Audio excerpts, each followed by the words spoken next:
ชิญซอยหันเท้าเบิกบานพันมาขออนุโมทนาอายุขอให้ยืนยาวมันพันปีข้ามล่วงทรัพย์สมบัติทางปวงเป็นต้นว่าแก้วเก่าให้โฮมเต่าผู้สุแนว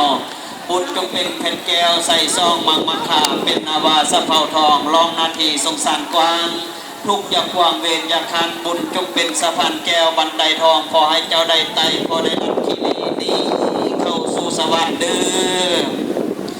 ก็ขอเห็นเสริญเจริญพรอีกอย่างหนึ่งก็ขออุปโมทนานำเอาตนญาติโยมทุกท่านทุกคนเป็นอย่างไรเนาะขณะนี้ก็ถือว่า10 โมง 11 นาทีแล้วก็คิดว่าสมควรแก่เวลาเราจะได้ทำพิธีทางศาสนาแล้วเนาะฉะนั้นก็ขอเห็นเสริญเจริญพรประชาสัมพันธ์ให้ทางศาสนาพิธีผู้นำทางศาสนาพิธีโดยแม่พ่อใหญ่ควรที่มาจากเพิ่นจะได้นำพาออกคนญาติโยมพุทธศาสนิกชนทั้งหลายทำพิธีทางศาสนามีการไหว้พระรับศีลและถวายเครื่องไถ่ทานต่างๆเนาะก็คิดว่ามาอยู่ทางพัทสิมาพิรักษาเผาซี่แก่ผู้ใดได้มานั่งสะดวกขอเชิญเจริญพรมานั่งเป็นผู้ทางพ่อใหญ่ควรคนทางนาพัทสิมาเนาะกับคณะสงฆ์เพิ่นก็จะได้นั่งอยู่ในพัทสิมาทุกองค์หลังจากนั้นหลังจากทำพิธีแล้วไหว้พระรับศีลถวายทานทานแล้วทางคณะสงฆ์เพิ่นก็จะได้ย่างออกบิณฑบาตแล้วก็ต้นญาติโยมก็จะได้นั่งเป็นแถวออกพัทสิมาหรือว่านั่งตามเต้นเฮาก็ได้เนาะเพื่อความสะดวกเพื่อเป็นแถวถ้ามันเป็นแถวถ้ามันงามเนาะจะได้ว่าทางพวกจับรูปจับภาพหรือว่าถ่ายรูปก็จะได้เป็นระเบียบเรียบร้อยจบงามดีออกทาง Facebook ออกทางโซเชียลมีเดียก็จะออกทางโทรทัศน์ทีวีหรือว่าออกไปทางรายการต่างๆก็จะให้ออกตุนญาติโยมทางต่างรัฐต่างเมืองได้พูดได้เห็นได้เบิ่งได้ประจักษ์ตาว่าโอ้สะอาดงามตาเต็มไปด้วยศรัทธาเอาต้นญาติโยมเต็มไปด้วยต้นกระพึ่งงามต้นกระพึ่ง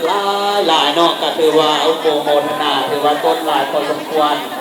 ประมาณ160 กว่าคิดว่าถือว่าไปวัดใดก็ผมเคยเห็นต้นหลายพอวัดเราพุทธวาสของเราอันนี้ก็นอนว่าบุญญาบารมีของญาติใหญ่บุญทันของเราได้จอมได้ดึงได้สักในส่วนของตนญาติโยมมาจากไกลมาจากไกลมาจากต่างรัฐต่างเมืองแล้วก็ย้อนกำลังศรัทธาของตนญาติโยมอยู่ที่รัฐรถไอแลนด์ของเรานี่มีใจใส่ศรัทธาแห่งการนอสนันก็คือว่าพอสมควรแก่เวลาขณะนี้คิดว่าเราจะได้เตรียมพร้อมเริ่มพิธีทางศาสนาแล้วเนาะจะไปเอานั่งนอกแต่ร้านไม่ถูกวันแรกวันหิวก็เข่าหมดหรอกวันหิวจะขี่รถมา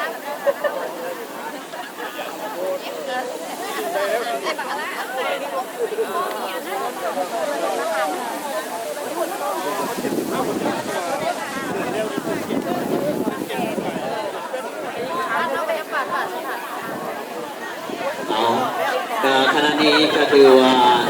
ออกเป็นญาติโยมหลายคนมาถึงที่วัดลาวพุทธวาสแล้วและก็ทางคณะกรรมการเพิ่นได้ส่งข้าวมาว่าหลังจากทำพิธีทางศาสนาหรือว่าใส่บาตรเป็นที่สำเร็จเสร็จสิ้นแล้วถ้าผู้ใด